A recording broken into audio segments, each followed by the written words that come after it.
The Penn State coaching search should be over. It's not. We are on day 53. Should Pat Kraft have a job? Where does Penn State go from here? We dive into it right here on the BlueWhite Tailgate podcast.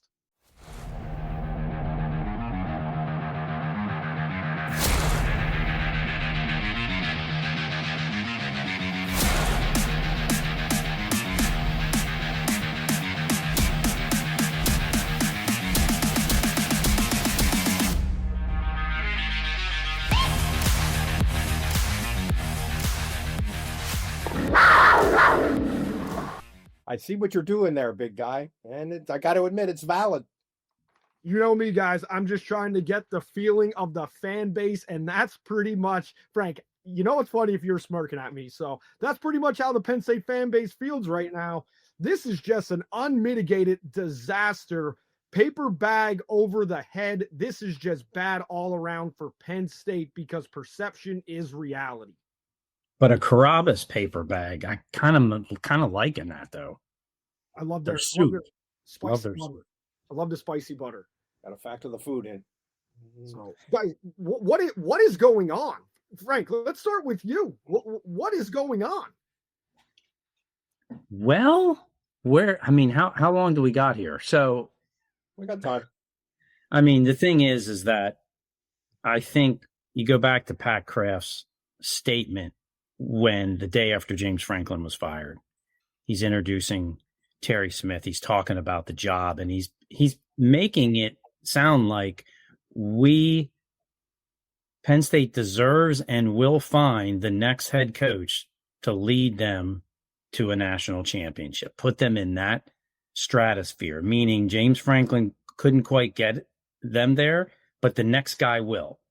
And I think all of a sudden people are thinking, well, who can do that? Who's the next great coaching candidate that can do it? And I think it means sooner than later. Like, I don't think people in their minds got, well, he's going to go out and hire some young up and coming guy that might take 5 years to do this. No, Pat's talking as if they're going to hire somebody to elevate this program and this team now. And I think from that moment on, the thought process, and I think Penn State fans' heads, but maybe in just Pat Kraft's mind, is the biggest swing possible. And it seems like this whole search, to me, from the very outside, is we're looking at candidates maybe that are not realistic. And we're focusing only on those, the biggest hits possible. And then meanwhile, everybody else, it comes and goes and gets raises and goes somewhere else. And all of a sudden we're 50 days in. When Pat Kraft said what he said that Frank just mentioned, he shouldn't have said that. And he shouldn't have done what he did, unless he had somebody in mind, unless he had that veteran guy or a couple veteran guys that he had reason to believe would want to come to Penn State and would value that job. And it was possible to make that happen in the relatively short term. Obviously, that was not the case. We're commenting on a lot of things here that we're hearing a million things, but we don't know a lot. So it's necessary for us to kind of be speculative here. But I think what I just said is just overwhelmingly evident that that's what happened. And this is unbelievable. Think about the damage that Penn State's brand in football has taken in the last 2 months. I've told you guys before, I don't think I've ever seen anything like the way this season fell apart on the field. I don't think I've ever seen anything like this coaching search either. I'm astounded. Here's what I do know. That this was pretty much insular, that it was Pat Kraft and not a lot of people were brought into the circle, which means all the arrows are squarely pointed at him for this disaster. We're going to get into Satake and things like that in just a little bit. But now, from what I've heard, that the committee has expanded. I'm not necessarily sure that's a good thing. You do not want people from the president's office who came from Louisville in this search committee. If you're Penn State, you do not want that. I'll leave them to go and do their own research on who came up with Nelly Bendaputi and things like that. But you do not want that because the sports community in Louisville was not a big fan of her. Sports talk radio in Louisville was having a field day with this, by the way, on the Penn State coaching search. And also what I do know is some very big donors and some mid-level donors are frothing at the mouth in their emails into the president's office, into the AD's office. And I'm talking people who have endowed scholarships. So they are not happy. And I don't know where Penn State goes from here, except to ask the question. And I think I might ask Pat Kraft at the coaches conference if he feels he will be at Penn State at the end of the contract for whatever coach he hires, and should he be? Because that question needs to ask. I don't think Penn State could fire him, guys, because I think his buyout's north of $10 million, but he may have to resign. There's no if, ands, or buts. Well, the buyout, we know about buyouts. We have fresh evidence of that. They're pretty much the beginning of negotiating points. So I don't know that is prohibitive from firing him. And I don't know. I mean, again, we're talking about stuff that we observe, but we don't know. But I just think that, I mean, if they had, here's the thing that a good example of what I'm talking about. If they would have targeted Chesney from October, if they would have targeted him, I think there's a pretty good chance that he would be their next coach right now. And that would be, I think that would be a win, even though people would be complaining about that. That's not a big enough of a grand slam. It's not a big enough of a name. James Madison, give me a break, blah, blah, blah. I don't think that's a problem. I think Chesney would have been a great hire. But now we have this impression, and some people in the national media have said this, that Chesney saw himself from Penn State's perspective as a fallback, and Jimmy Sexton supposedly is mad at Penn State because of the way they treated Franklin. So he kind of got funneled to UCLA, which, I mean, as far as Penn State has fallen in the last 2 months, it's still a better job than UCLA. I'm sorry. But so that's just one example of the kind of thing that would have been a legitimate part of a real process that has just spectacularly fallen apart.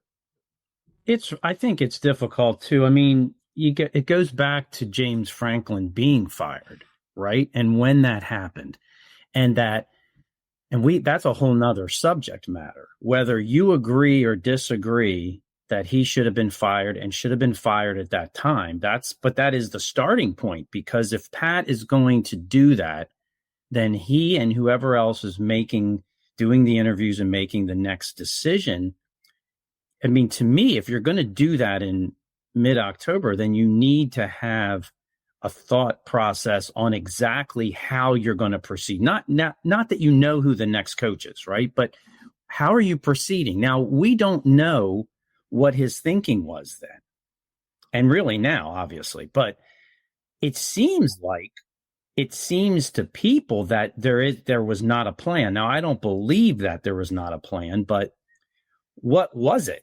Because I think looking back, yeah, Bob Chesney would be probably, people would take him right now for sure, but you're right. No question. Not in October. And I'm not sure, even though I kind of went out and said, hey, check out Brian Hartline on our podcast, right? I'm not sure that at that time, Bob Chesney or Brian Hartline was the right fit at that time for this program at that moment. Now, if you have ideas, you can maybe get a bigger time coach. Do you fault them for going after Kalen DeBoer? Do you fault them for going after Kurt Signetti and the like of that? Do you fault them for doing that? I don't know how hard do you come down on Pat Kraft without knowing what he went through? I mean, is that wrong to do that? I'm gonna from having a lot of fans text me, and I come from a Penn State family. Having family members text me, and I'm just very clear about that. I don't, because it's the way this whole process, and I was on here saying December 21st was a target date for a coach to be announced. It's the way the information leaked out, and you got left at the altar like Richard Gere in a movie. Like, that just can't happen if you're Penn State. If you're going to let your recruiting class go, and for all intents and purposes, Pat Kraft said he knows about the recruiting class, and in this day and age, it's different. But if you're going to let that go, well, now it's like, who are you picking up? Every other coach out there now knows you weren't number one, you weren't number two, you weren't number three. And now you have to come into a program that didn't sign anybody. And if you're Terry Smith and they come to you, what's Terry Smith? Option number 9 at this point. And now Terry doesn't have a freshman class to build around, and you have to become a portal mercenary program. That's just not good for whoever's coming in as your head coach, because of how, on top of everything, you were left at the altar, you were embarrassed, and now you have to rebuild not only a program from how you want it, but you have to rebuild essentially a brand. In the long term, is Penn State going to be fined? Yes, but these are all notches against a program where in reality, it's like, maybe you wanted a Pat Fitzgerald now. You can't get him because he's a grinder, a Dan Mullen who's a grinder and a program builder, but the luster is just all gone, and you've made your next coach's job that much more difficult. Yeah, there's no question. And what Frank is talking about is, you know, did they have did they have names in mind that they thought were plausible, and they just got unbelievably unlucky that swing and missed on DeBoer and on Elko and on the Vanderbilt guy and you know, insert Jeff Brom and insert name here. I mean, the names are so many now, as you just kind of alluded, Andrew. There's so many names now that it's hard to believe they just got unlucky in all of them. And Hartline ends up going to South Florida. I mean, interviewing for Kentucky and not getting it, or maybe not wanting it, and then going to South Florida, and Chesney going to UCLA. My mind is blown, guys. Can't believe it. Yeah, it seems like, you know, Chesney would not. I mean, this would be his dream job from what we would gather, right? But how about the way feels like he was treated in the search? Well, that's up to him, right? And that's fine. But what is the balancing act of how you run this? And maybe the thing is, you know, what's Pat's experience and abilities and expertise at running this search? I mean, we're all questioning it now, because I think people just assume we'd have somebody in place. Now Penn State can still, to me, save this. And I think there's one candidate right away out there that I think, obviously we don't know. All these people that they go to seemingly get raises to stay where they're at mostly. But there's one candidate out there, and there's Matt Campbell from Iowa State, who you could have argued could have been a possibly top tier guy from the beginning, because of who he is in relation to who Penn State is and maybe what Penn State wants. He's certainly not flashy and some huge winner that's taken a team from nowhere to the playoffs type of guy, but he is proven, and apparently he's turned down lots of jobs in the past, waiting for maybe his right move, and he's still there. He's still there. And we hear now that maybe Penn State is talking to him seriously. And if they would hire him suddenly, I mean, it's not going to take away all the bad feelings, but that could be a very solid recovery. Well, it's not only not going to take away the bad feelings, it's not going to take away the real damage that's been done to the roster by losing an entire recruiting class. Now, your general point, Frank, I agree 100%. If they can get Matt Campbell now, that's a win. I mean, there's no question about it. There's a lot of people who know a lot about this stuff who think he is elite. He is a great coach. It's hard to win at Iowa State.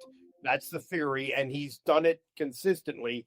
And he seems like a good personality and culture fit. That's just my impression but he seems like it. If they could get Matt Campbell now, that would be a big win, although it does not even come close to erasing all the damage that's been done in the last couple of months. It is, but as soon as they fired Franklin, the recruiting class was basically all but gone because the expectations that they were going to hire somebody at this university at this time in 3 weeks, that was unrealistic. And if you didn't hire somebody in a month or so, it was going to be hard. And most of the guys you're looking at in October are already at other. They're coaching other. You're basically giving that away, and that's unfortunate. It's not good, but I never thought that they would save a recruiting class. So that's. But did you think it would be this decimated? Did you think it would be? Well, when Franklin got the job at Virginia Tech, I think that even fueled it more because he's right there, a couple of states away. He's just going to bring his guys right down. And I think, no, I didn't think it would to that level. But I think, when you have, how did the leaving of Franklin's staff go down compared to how much damage that did to Penn State? It didn't seem like that went real well. Okay, maybe we'll leave it at that because I don't have. There's a lot of parallels to a lot of politics in what's going on at Penn State. When you say, did they have a plan? I think they had concepts of a plan. That's a famous line we've come to hear from politics. And just damage control. Just the embarrassment, I don't think Matt Campbell doesn't wear off the embarrassment. Even if you went out and somehow Kalen DeBoer is available, Alabama gets beat, smacked by 17 points, and he decides, okay, I need to leave Alabama because the heat's really on me next year. They missed the playoffs for the second year in a row. Even then, it's like the national media is going to be like, okay, so Penn State hired a guy who couldn't hack it at Alabama, couldn't get to the playoffs in 2 years at Alabama. Again, for me, it's the leak of the BYU coach whiffing on it, and then that's the whole thing. If it was dead silent, radio silence, and nothing was going on with Penn State's head coach, to me, that's fine. It's the way this whole thing played out, and it's playing out that you can't even lure a coach from BYU, a program not on your level, and it was for a coach, all your eggs in one basket. For a coach, this is the guy you've targeted with no ties east of the Mississippi to go up and recruit against Ohio State, Michigan, Virginia Tech, and Maryland in the DMV. That's a tough pill to swallow if you're a Penn State fan and if you're a Penn State booster. And again, we're getting into things that we hear a lot and we get a lot of impressions, but we don't know. But it certainly feels like they thought they had Satake. They thought they had him, right? That's the impression and they were actually talking to him, and he was leaning toward coming here, and then Brigham Young threw money at him. Okay, so here's the deal: if he's the guy you think you have, and you go to the point of thinking you have him, that if you're going down that road, you know what you're dealing with. You're dealing with a guy. There is no more deep, possibly resounding ties to your alma mater than his situation in the country. So this. If you want him, there is going to be a rousing support to keep him, that he's going to struggle. They're going to rally around it. You have unlimited money if they want to do it. So all this. The thing that I guess kind of gets me is that if you're going into down that road, all this. How do you know? The only way you get an agreement if he signs. Mm-hmm. Right then. There's no hand. So that's just one of many examples of how many things did Penn State get incredibly wrong in terms of judgment, in terms of failing to think what Frank just said. You know what I mean?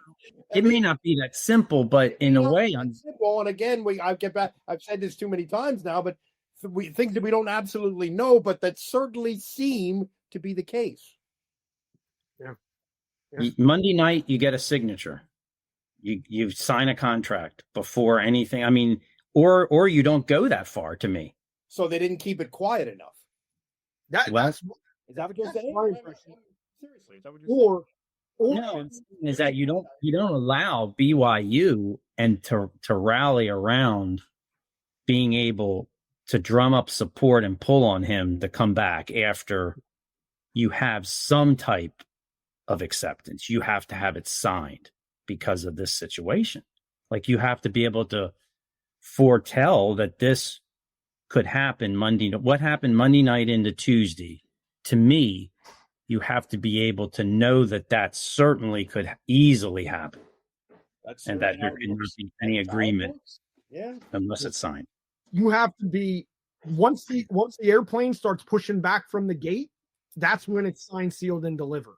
Like using a passenger commercial airliner as a reference. When the door's shut, you could still get off the plane. It's going to cost you a little bit of money and a fine from the FAA and the TSA, but you could still get off the plane or be escorted off the plane, whatever. But once you're pushed back from the gate, that gets a lot more. That it's a little more heavy.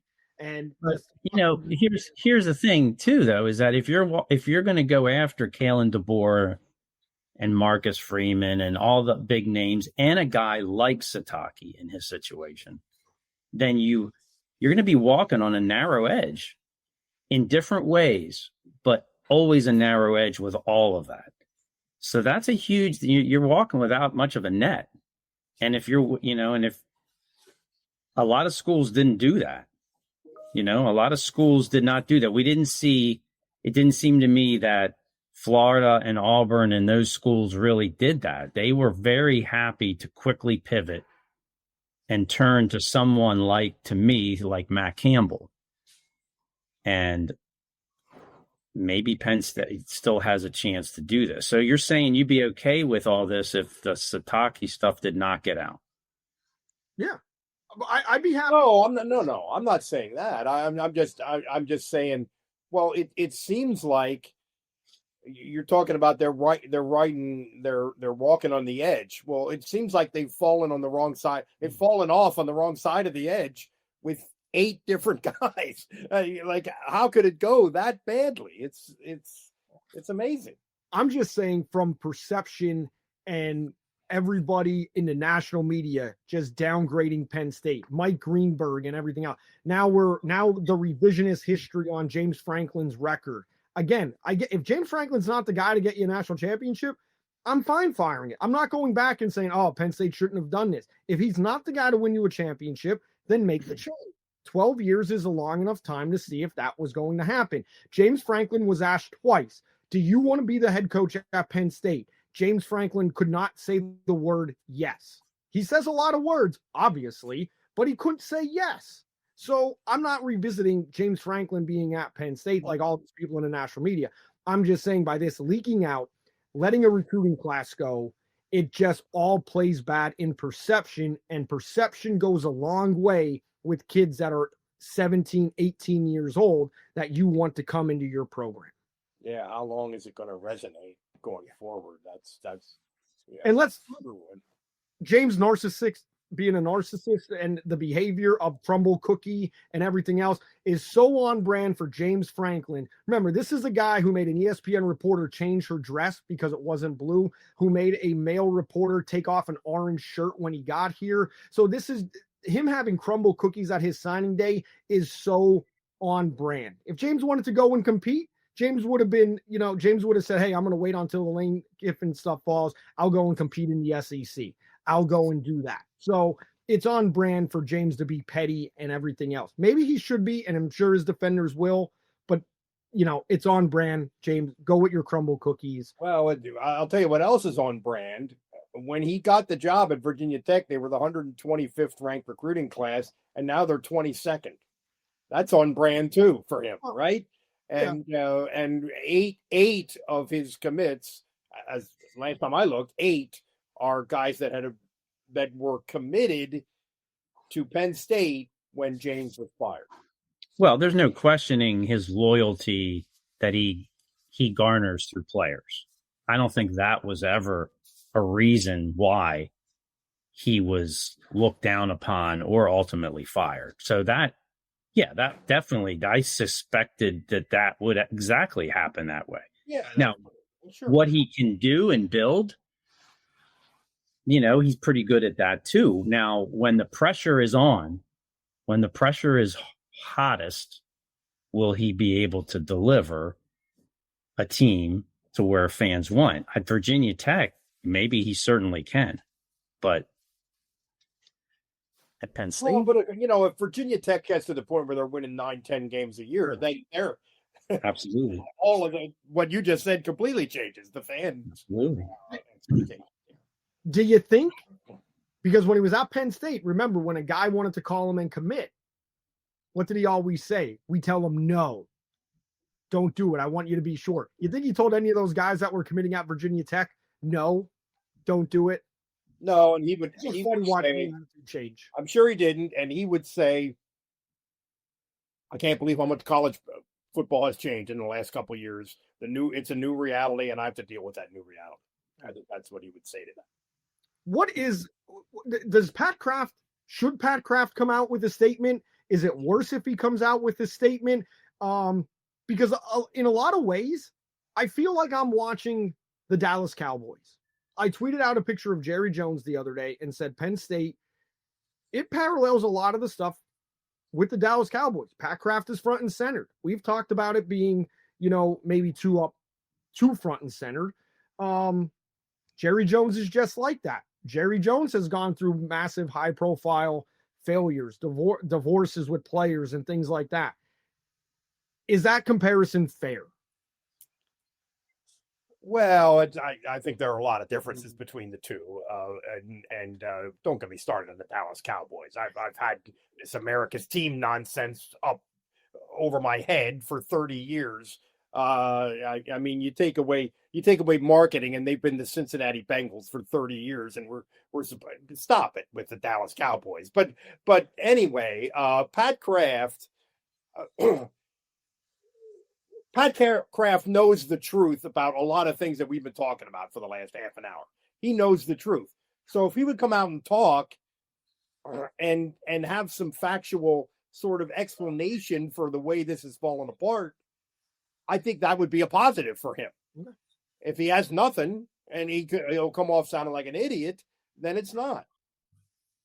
Yeah, I don't know. I mean, we're so inside of this in a sense that, but I mean, really nationally, he's lost one guy in a sense, and that was not a good look with BYU. But the other guys who re-upped, I mean, I don't know if we don't know that that's even directly related 100% to Penn State, all those guys. I mean, Cignetti re-upped within, 2 days of that may not have, Franklin being that could have been fired, maybe not. So I don't know. I mean, obviously, if we get past this weekend and there's more people that have basically said we're staying here, I mean, if this keeps going on, I wonder where his status is, and maybe yes, having to say something. But at that point, I almost think you have to deliver a coach right now. I don't know how much it really helps him to get up before you deliver a coach. What is he really going to say to people that are going to make Penn State fans feel better at this moment? Other than a coach. And remember now, according to Andrew, we're right on timetable. It's going to go. Yeah, we got to give you. I cannot believe that we did not get a coach of some sort last week, but we're not there yet. So what did you say? Remind people what you said. I said December 21st was the timeline. Now, that's crazy, but I'm wrong. Like the timeline might end up playing out, but I'm still wrong because I didn't have it playing out like this. It's one thing if you're waiting till December 21st for the first round of the playoffs to go through. Doing it like this is not it. It makes my timeline prediction wrong because I don't have this leaking out and then you whiffing on the coach. And then but maybe they have a a pending deal with DeBoer, for example. If your backup plan is allowing it, that's not a plan. If your backup plan is that wasn't the plan. I was fine with that being silent and being, the concept of the plan, and then it not working out, and then going and getting somebody. I don't have any confidence in that actually happening as your backup. You got to have a lot of things fall your way. Yeah, sure. But and of course, what I'm saying is, like, Penn State didn't issue a press release saying we're quoting Kalen DeBoer. Well, true. I mean, and then you have all this, like, Todd McShay saying Jimmy Sexton has basically made himself the Dark Knight and Pat Kraft is the Joker. So I'm getting tired of Jimmy Sexton too. Stop it with Jimmy Sexton, the most powerful man in college sports. Well, these guys, his clients, he works for them. Mm-hmm. They don't work for him. I mean, come on. If Chesney wants to go, if Chesney really wanted to go to UCLA, great. If Jimmy Sexton is funneling him to UCLA, I mean, that's the stupidest thing I've ever heard of. Yeah, I mean, if you don't like the way Penn State handled you, fine. But what way did you really think Penn State may handle you if you're Bob Chesney? Yeah. You could be the next greatest young up and coming coach, but I mean, you're going to Penn State, a place like Penn State, where you haven't, you have done nothing on the Power 4 level. Yeah, but at all. No, I disagree with that. Are you supposed to be the number one choice? Now, maybe you could argue Pat should have made him that, but should you expect to be? I mean, should you expect, maybe 3 weeks ago, he could have, should have been. Yeah. Now, what Penn State fans' reaction to that would be is, if we're sitting here with Bob Chesney as the head coach, would you feel good? Would Penn State fans feel good about that right now? Yeah, they might not, but I think that would be. Of course, I think it would be okay to put up with the fans not being thrilled with it in order to get him. I mean, they're not going to be thrilled that Terry Smith is not going to get the job, I don't think. Yeah. But should that be a quality? Should that be a criteria to anybody doing this search?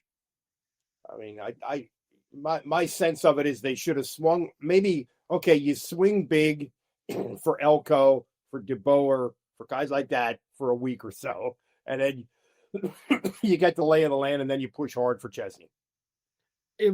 Let's go back to the Terry Smith. If he's offered the job at this point, do you even take it? If Penn State comes to Terry, do you even take it? There's a worst case scenario in that, in which these guys are just gone. And I'm going to play a couple sound bites here in a little bit from the game after Rutgers.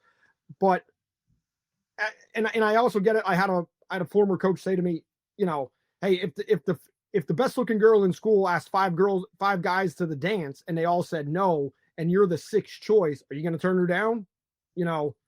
Probably not. So that's also something to think about with Terry Smith. But if he doesn't get the job at this point, I think the kids are thinking, like, you guys just embarrassed our head coach upstairs. You got Tony Rojas tweeting. You got Amari Campbell tweeting. You got other guys tweeting.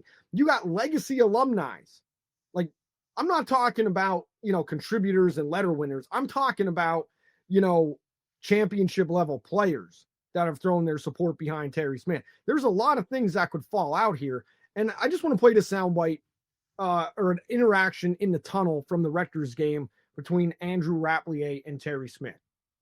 Rap is Terry Smith. The super fly tough, baby.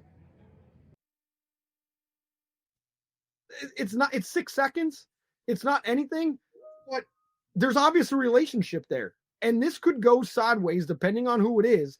The head coach coming in here not only has to win some uncommitted guys over, win the portal over, he has to win his own roster over, because I feel like they're going to be insulted. Yeah, it's a tough situation, man, that they're put in, because Terry would obviously do the best job of keeping current guys there, but is he the best right guy to hire as the permanent head coach beyond that?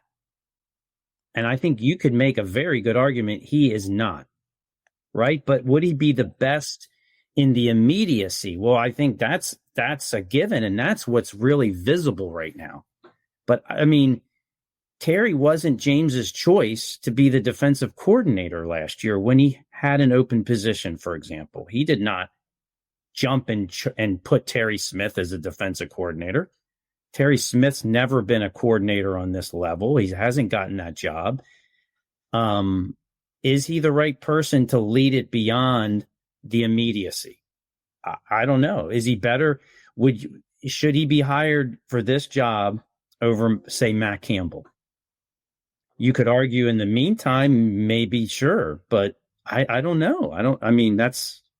Well, I would say if it's him or Matt Campbell, I would pick Matt Campbell, and we sort of think, well, Terry could keep it together, and I think there's some truth to that.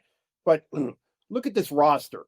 I mean, they have. I looked at it the other day. They have somewhere around 35 guys who are draft eligible, or otherwise they're not going to be here next year, and more than half of those are guys who I think for sure are not going to be here, like guys who have no more eligibility, and that includes both running backs, 3 of the 5 offensive linemen, Denai Dennis Sutton, Zane Durant. I mean, most of the best players on this team. I mean, if you're talking about maintaining the existing roster, what are you maintaining? Well, you're maintaining, like some people are saying, 60 guys could leave the team, right? So you're maintaining a roster in some people's minds, not just the guys you're talking about. 30 more guys could decide to leave that are young players. And then all of a sudden you're expecting the next head coach to, how do you replace 60 players? I mean, are you going back to 2012 or worse? Or 13? I mean, yep, maybe. Should they have done what Ole Miss did? Should Pat Kraft have named Terry Smith the head coach after the Michigan State win? You have Penn State plays hard against Iowa. Things don't go so well against Ohio State, has them up for a half. The better team wins out. They're right there to win against Indiana. They go on the road and they beat Michigan State. We know Michigan State's not good. But should Terry Smith have been named the head coach? And maybe there wasn't a backdoor conversation, but name him the head coach, get him a contract, much like the Ole Miss defensive coordinator just Scott Golding, because that's a contract that could be bought out at any moment if Ole Miss found somebody. But it maintains integrity, and it also rewards those who stay. It rewards Terry Smith for being thrown into the fire.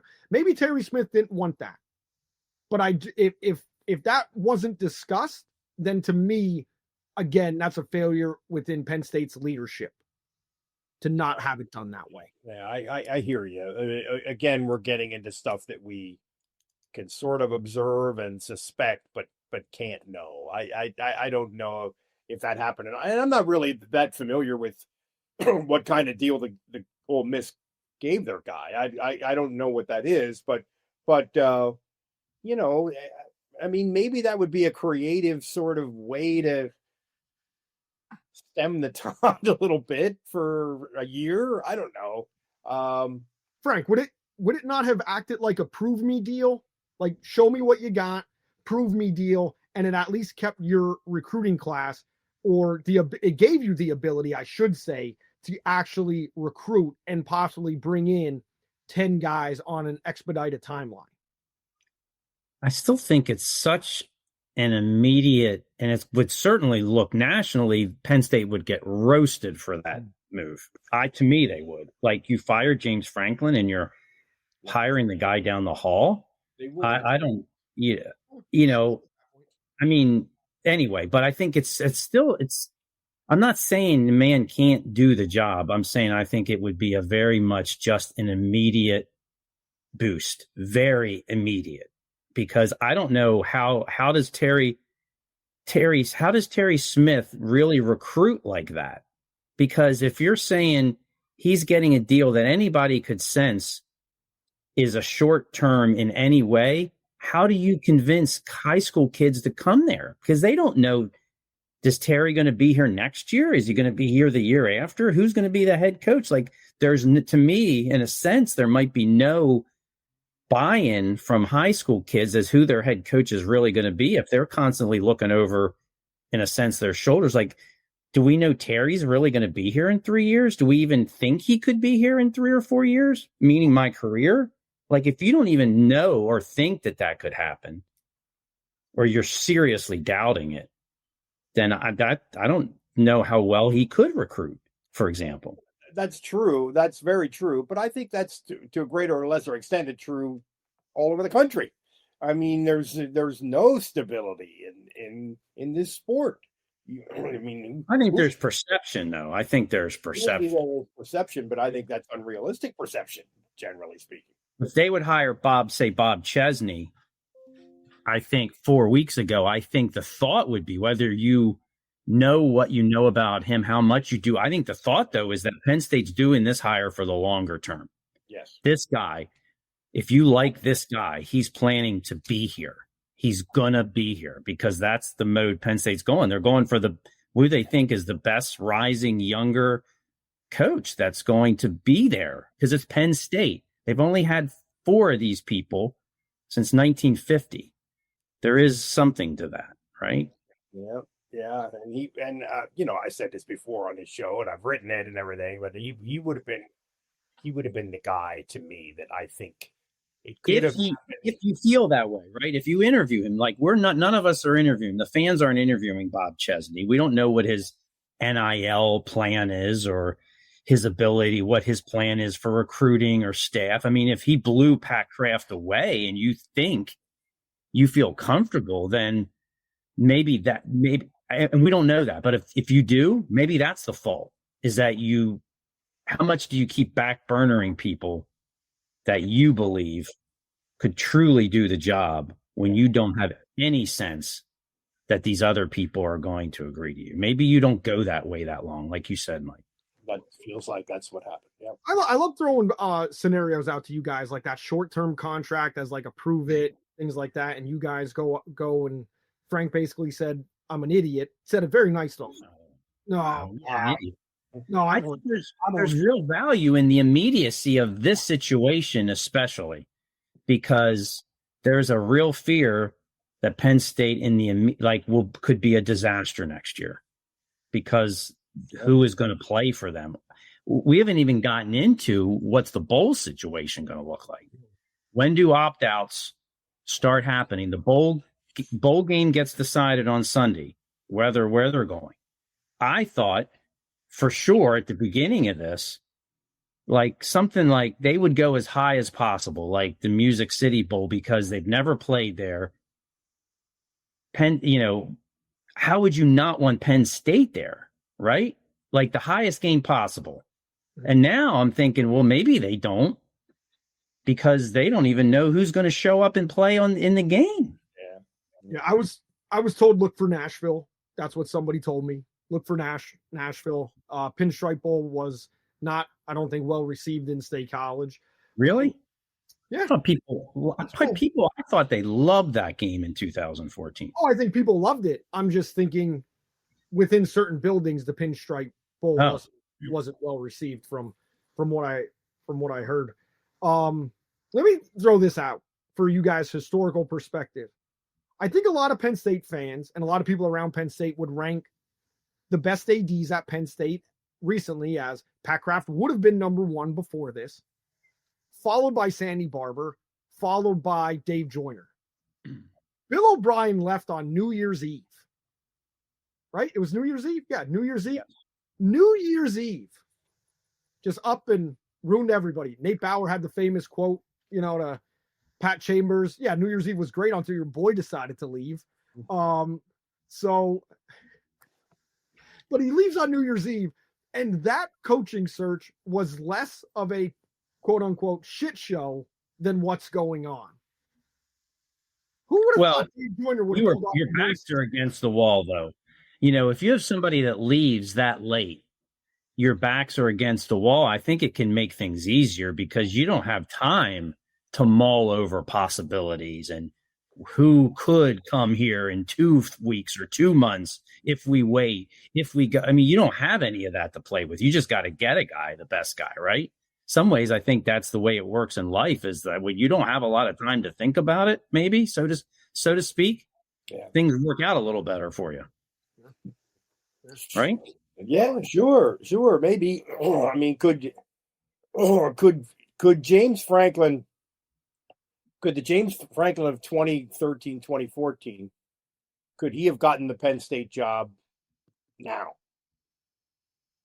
He probably would have had I mean, right now, this minute, he could, obviously, because they're desperate. But, you know, when they on October 12th, could he have gotten?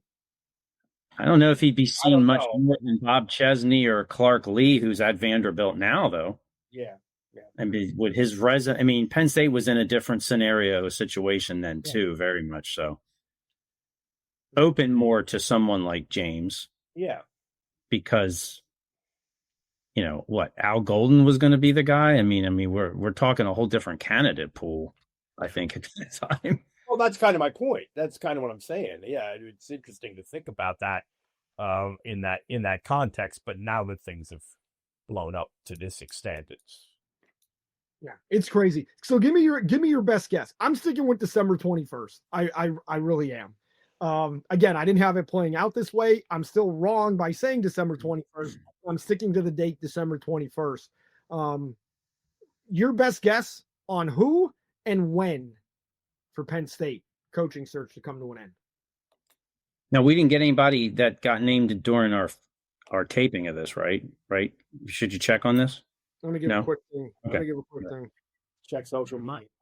What do I search on Twitter? Do I search Pat Kraft or do I search Penn State? I feel like either one is going to be a dumpster fire. They hired a coach. Penn State will be trending on Twitter. Yes, I think. I'm going to go with we know something by Monday. I don't think you can. I think now you have time. I would think this might take at least a few more days. I'd almost be more surprised if something did happen, say today, that quickly. Once all this other, I mean, to me, it sounds like they might not starting over from scratch, but might be expanding and doing more interviews. But I think that by the time the championship game weekend is done, I'm not sure how much more there is to learn for Penn State, right? I think I would expect something beginning of next week at the latest. I was going to say next week, and I would say Matt Campbell. I would not bet money on either of those. But if I have to pick, I would say it's going to happen next week. I think that getting through this conference championship game weekend, as Frank said, is significant. But and I would say Matt Campbell. Maybe they wait until Sunday night or Monday because of maybe they have some thoughts. I mean, if you haven't done it now, does 4 or 5 more days, how much does that matter, right? And if you have to do more interviews and you want to be thinking you're hiring the best guy, if Matt Campbell, does he want to come? If he wants to come, I think I'd be hard pressed for a realistic candidate right now that you could tell me would be better than him if he wants to come right now. And we have no idea if he wants to come. Now, here's another wild thing to think about. There has been enough smoke around Kalen DeBoer that you almost suspect that there must have been something there between him and Penn State, right? So what if they lose 56-3 on Saturday? Well, they're probably not making the playoffs, right? If they lose that badly. They're probably not making the playoffs. If they lose by more than 10, I don't think Alabama makes the playoff. And here's the thing. I've thrown out Paul Feinbaum for outrageous takes and things like that before on this show. Like, Feinbaum sent a warning to LSU and said, hey, you know, you're feeling great right now. And not that I believe Kalen DeBoer would leave for Penn State, but if that job's open, Lane's gone. You know, so Feinbaum has even referenced it a little bit, that because Lane wants the Alabama job. That's what it is. So I could see Lane just pulling a Manny Diaz. I heard, I don't know if this is true. It didn't come from a reliable place, but I've heard that just the relationship between Manny and Kraft. I totally took that the wrong way. Yeah, basically pull a Manny Diaz from when he was at Temple, but that Manny wasn't even seriously considered for this job. And that would shock you. It would shock me that he wasn't interviewed. It would shock me. It doesn't shock me not seriously considered. It would shock me if he wasn't given the opportunity to interview because of his success here. Right, but maybe Pat can't get over the way he handled that situation. Maybe that's a detriment to these two guys. I mean, I don't know. Right? That's a great point. If they can't put those aside, and if Terry and Pat can't put differences aside, if that's the way they have to go, well, at some point, adults in the room kind of have to prevail. And if I'm Pat Kraft and I'm holding Manny Diaz responsible because my life was miserable at Temple for a couple weeks, Manny Diaz is a Miami guy. He went from Temple to Miami. He didn't go from Temple to Southern Miss or to Marshall. I think a lot of people would have made the same decision Manny Diaz did in the same circumstances. And they would have said, this sucks, and I kind of hate what I'm doing to Temple, and I know I'm going to get a lot of grief from this, and I get it. But they would have still done that. I think I would have done that. I think most people would have done that. Manny Diaz is one of the few people in this whole process that I actually have talked to some people who should know a little bit about. And what they have said, what a couple of people I've talked to about him said, he doesn't really want a job this big. He wants to be somewhere where the pressure is not onerous. He can go out and play 9 holes on a Wednesday afternoon, that kind of thing. He really doesn't want everything that comes with a job as big as Penn State, and he's happy where he is. Yeah. So I think that's a good place to end. I mean, Frank, anything? No, I think we're good. For the time being, for now, the bag stays off. The bag stays off. All right. That's a courageous gesture on your part. What did you get? What was your meal, your takeout meal? And I get the same thing every time. I go to Carrabba's maybe once a month, and I get the same thing every single time. By the way, Carrabba's, if you want to join the sponsorship train here on Blue White Tailgate Podcast, feel free. I'm a big fan of the spicy butter on the medium steak, the Midwestern Italian steak. Yeah. So, okay. By the way, email the show, guys. Blue White Tailgate Podcast at gmail.com. Did have a couple emails. I apologize for not getting to them. Of course, a lot of, 2 of them very outspoken, you can imagine. I believe we did cover it. We just didn't address the people that emailed in. So really appreciate that. And I want to thank Wrapping Paper for coming on board in Conshohocken. Wrapping Paper, the best in your gift-giving experience. That does it for this edition of the Blue White Tailgate Podcast. We will see you possibly next week when there's coaching smoke. Maybe there's too much smoke we have to talk about, or we have a coaching hire. We will see you then. Have a good one.